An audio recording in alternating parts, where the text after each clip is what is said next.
बिस्मिल्लाहिर्रहमानिर्रहीम। अस्सलाम वालेकुम। आप देख रहे हैं RS news inside YouTube Facebook channel और मैं हूं आपका मेज़बान मोहम्मद शब्बीर राजा। कोई देखे ना देखे, शब्बीर तो देख रहा है। नाज़रीन, कौमें वही कामयाब होती हैं जो अपने हीरोज़ को याद रखती हैं, जो अपने मोहसिनों की कुर्बानियों को फरामोश नहीं करती।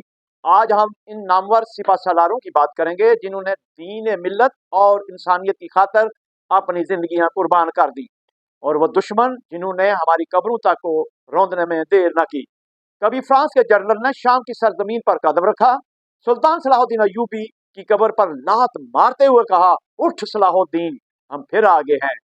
फिर एक और सलीबी जनरल लियूती मराकश पहुंचा, यूसुफ बिन ताशकीन की कब्र पर ठोकर मारी और कहा, ए ताशकीन के बेटे, हम तुम्हारे दरवाजे पर हैं। क्या ये इत्तेफाक था?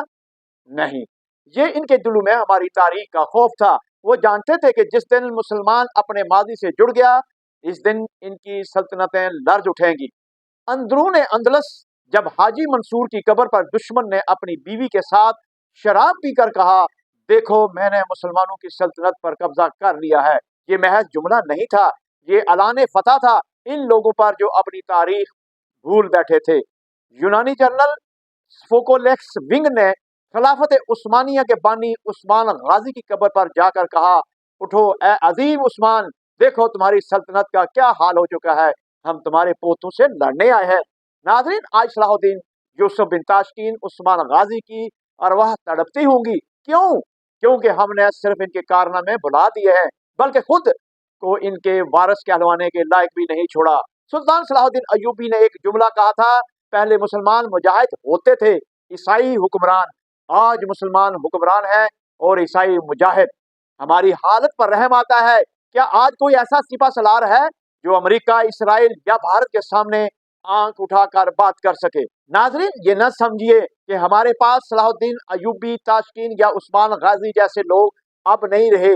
अल्हम्दुलिल्लाह, आज भी जब दुश्मन ने हमले की कोशिश की तो अल्लाह के फजल और करम से पाकिस्तान की सरजमीन पर एक और तारीख रकम हुई। जनरल सैयद आसम मनीर की क़यादत में पाकिस्तानी फौज, नेवी और एयरफोर्स ने मिलकर भारत को मुंह तोड़ जवाब दिया और हर महाज पर दुश्मन को पिसपा किया और दुनिया को दिखा दिया, ये कौम कमजोर नहीं, ये कौम गाफिल थी, मुर्दा नहीं।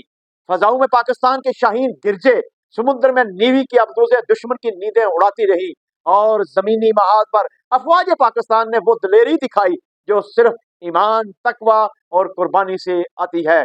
और सबसे बढ़कर इस जंग में कोई सियासी तकसीम न रही। 24 करोड़ अवाम एक सफ में अपनी फौज के पीछे सीसा पलाई दीवार बने खड़े थे। ये वो लम्हा था जब उम्मते मुस्लिमा को पैगाम मिला कि जब क़यादत मुखलिस हो, फौज बहादुर हो और अवाम मुत्तहिद हो, तो फिर तारीख एक बार खुद को दोहरा सकती है।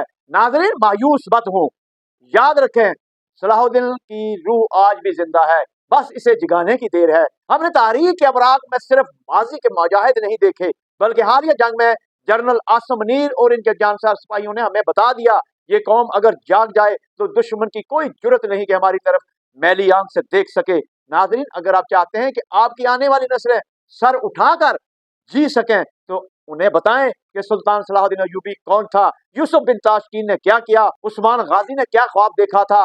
तारीख को सिर्फ पढ़ने के लिए नहीं बल्कि बेदार होने के लिए याद रखें। अगर आज हम ना जागे तो कल हमारी कब्रों पर भी दुश्मन खड़ा होकर कहेंगे, उठो, हम तुम्हें मिटा चुके हैं। अगर आपको हमारा ये व्लॉग अच्छा लगा हो तो लाइक करें, शेयर करें और सब्सक्राइब करें, ताकि हम मिलकर अपनी कौम को जगा सकें। शब्बीर राजा को इजाजत दीजिए, लेकिन याद रखिए, कोई देखे ना देखे, शब्बीर तो देख रहा है। पाकिस्तान जिंदाबाद, पाक फौज पाइंदाबाद।